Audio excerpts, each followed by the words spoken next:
So I'd like to update this video log vlog. It sounds to me like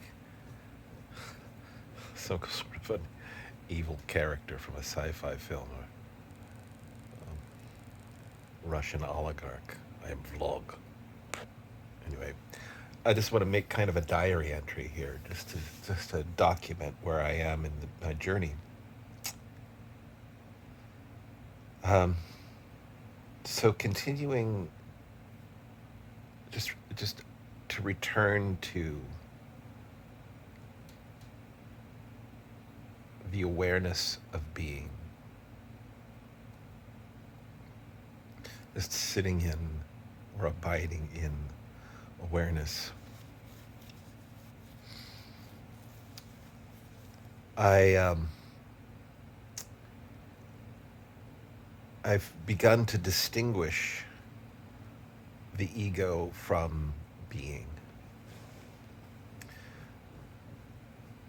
I remember some of my earlier recordings. In fact, the first one that I made here was I was trying to really get a handle on, okay, what is this thing that I call ego? Like what do we mean by that? What are we talking about? And that is much clearer to me now. So my ego is these thoughts. It's a collection of thoughts or opinions about myself, stories about who I am, and those stories equate my being with the body.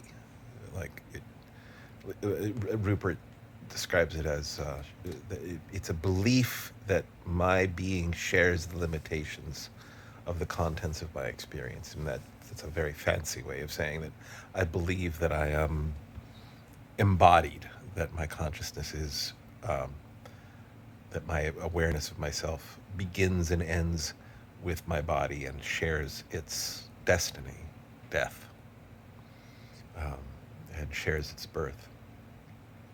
So there's those stories, and it's a feeling that um, aligns with those stories. And as the more I've sat with the awareness of being,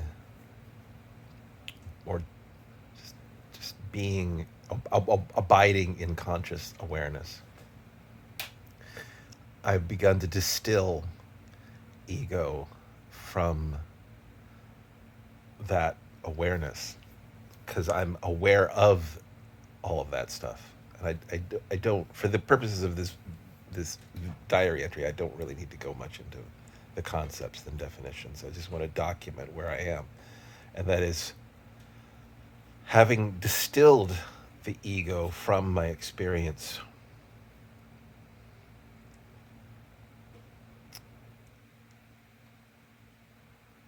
I more and more discover this feeling of joy arising. I would hesitate to describe any of this as like ego death. I've heard Rupert and others talk about the death of the ego, because maybe it's death and continual resurrection or something. I don't know, because it hasn't gone away. My ego hasn't dissolved and disappeared, but I'm more keenly aware of the actions that I take on behalf of my ego, versus actions that I would take or thoughts that would arise on behalf of simply being aware, or thoughts that would arise, thoughts that do arise on behalf of my essential self, my essential nature. I'm a lot. I feel that I've got those more finely distinguished in my awareness, and my, like, I just know, I recognize them. I recognize the difference. And as the more I sit with that, this quiet joy that Rupert describes and that other teachers describe has become more apparent as I sit in awareness,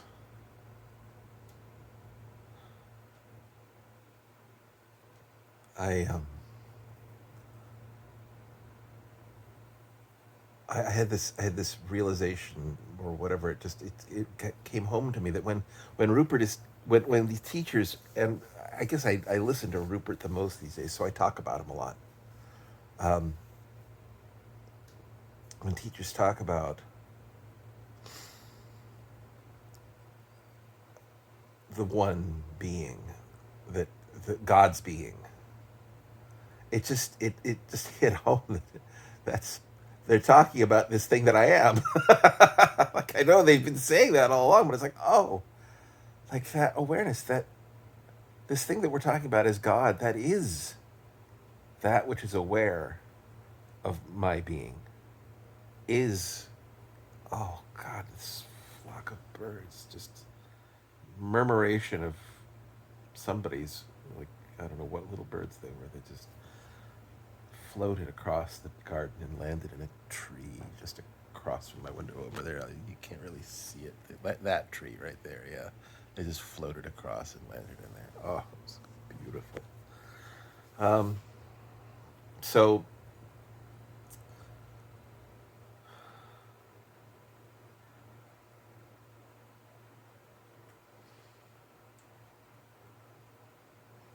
lost track of thought, but as I have become aware of myself as, like, as, as God, if you will. I mean, it sounds blasphemous to say it, but I don't know how else to put it. Like, everything I see is curious me. All the world, everything I think, I feel, has when I say that, when I become present to that, everything I see is just curious me. I feel giddy. I feel joy. It's just like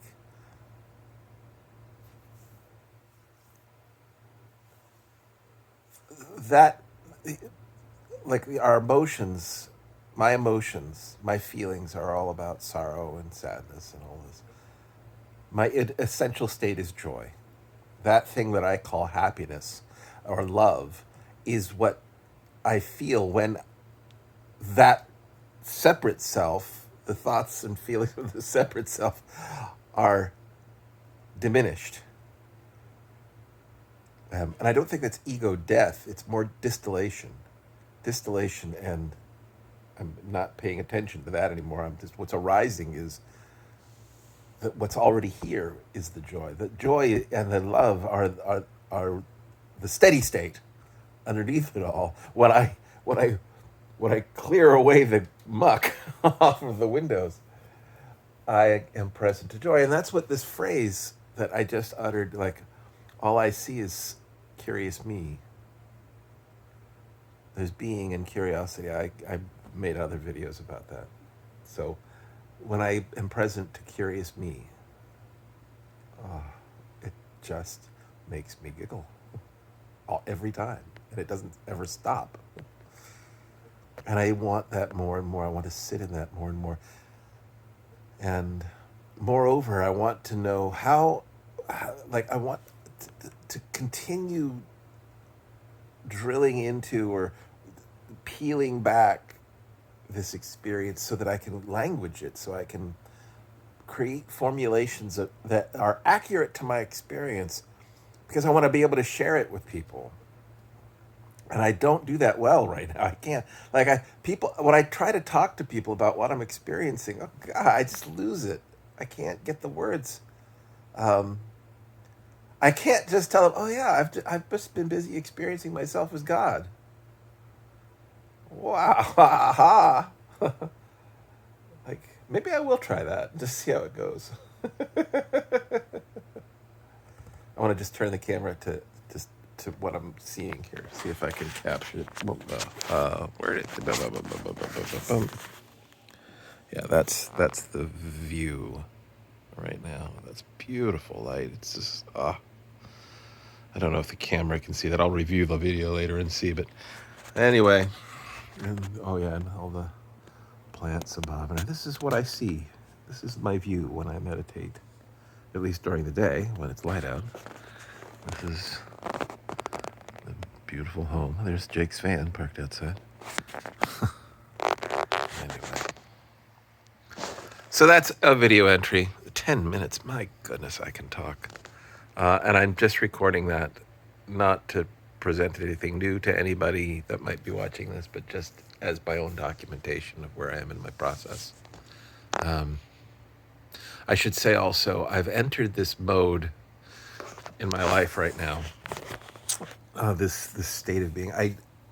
I describe it as the ornamental hermit. And what the ornamental hermit is from England in the 1700s and early 1800s, mid 1700s. There was a movement among the English garden. You know, the English garden. Books have been written about the history of the English garden, but they went through the landed gentry went through this phase of a rebellion against strict form that was characterized, that characterized, I think, sort of the Victorian idea, or the Elizabethan idea, maybe, I don't know. Elizabethan, Victorian, I don't know. Whatever the early 1700s were. Anyway, there was a rebellion against this sort of very manicured garden style, and towards instead something more naturalistic, organic, essential, humanistic, whatever. And the gardens were allowed to become sort of a curated wild, if you will. Part of that was if you really wanted to go for it, like really create this sense of wild in your garden, you'd build a little hermitage out there, a little hut, and populate it with, Grecian busts and bookshelves full of erudite works of philosophy and science and whatever. And maybe you'd have a little table with a cup of tea and some glasses and a quill, pen, and paper, and maybe an open book, as if the resident hermit had just stepped out. It was all for show, of course. But then, if you really if you really were just super rich, if you're like one of the 1% or whatever they called themselves, then you might actually hire someone to inhabit your hermitage. You would hire an ornamental hermit, and this person would be part of the horticulture. A typical contract might be like 7 years. You'd hire some older person, older man, almost universally male. I don't think there were any female ornamental hermits. They would you'd have to grow your beard, let your beard grow, let your nails grow. Don't really wash much. Wear a goat skin tunic, carry a staff of some kind. Don't talk to the servants or anybody really, and your meals are brought to you. And I think there might have even been a bit of payment involved. But it kind of looks like a pretty good gig, really. I mean, you go live in some rich guy's garden, and you get meal and room and board and a little bit of money, and you get to read and meditate and do whatever. And by golly, here I am in this nice little shed house, right? On the edge of this garden. My wife's garden is out there. My wife and her partner, Jake and Ray, they're the primary gardeners. And I'm lucky me, I just get to enjoy the view, because I'm not much of a gardener, really. I don't do it very well. And I'm primarily, my primary vocation right now is self-discovery. I am so fortunate to have this period where I don't really need to make much money right now. I do a little, but I work from home, and I contemplate and meditate, and I'm more and more all I want to do. I mean, aside from maintaining my responsibilities, I got to take care of the kids, make meals, get them to school and play dates and other activities, and make sure all the trains are on time, do the laundry, go do the shopping. I maintain a little bit of a social life, and I'll go to the book pub once a week, read and write there, and have some social activity. Other than that, though, I want to sit here in this view, in this space, and I meditate. I listen to Rupert and Ram Dass and Alan Watts and other teachers, and just really make my primary interest self-knowledge. I love it. I feel so incredibly fortunate to have this time, and I feel called to use this somehow for the benefit of others, if I can. Which is why I want to make this my own. These concepts, these experiences, this way of thinking of the world, this non-dual Advaita Vedanta, Kashmir Shaivism, and Tantra, and the Tao, Zen, Tao and Zen. I feel like, okay, I have the privilege. Yep, old white guy living with a family that is blessed with, family money, a little bit, but enough that I get to do this. Okay, how can I leverage that so that it is of benefit to not just me? And maybe sitting and meditating is enough. I doubt it, though. Something in me says, I want that to ripple out in some way, to resonate in some way. And I feel strongly that the first step is to make it my own. And to make it my own means just continuing to listen, continuing to meditate, pay attention to my experience, and really observe and formulate what I'm experiencing, what I'm observing, in ways that I can communicate to other people. Why? Because this is joyful, this is peaceful, this is that thing that people look for. Like they're looking to experience, they're looking to objective reality for fulfillment and happiness and love. And that's not where they're going to find it. There's no cheese down that tunnel. I know this. And I feel like I'm not seeking joy anymore. I'm not seeking love. I'm not seeking anything. I am in the source of love and joy and peace. I'm there. Not all the time. I mean, I'm not aware of it all the time. I'm not present to it all the time, but I know where it is. Wind is blowing out there. It's starting to blow things around. Anyway, now I'm pushing 20 minutes now. Anyway, that's my update. It's my vlog update for today. Cheers.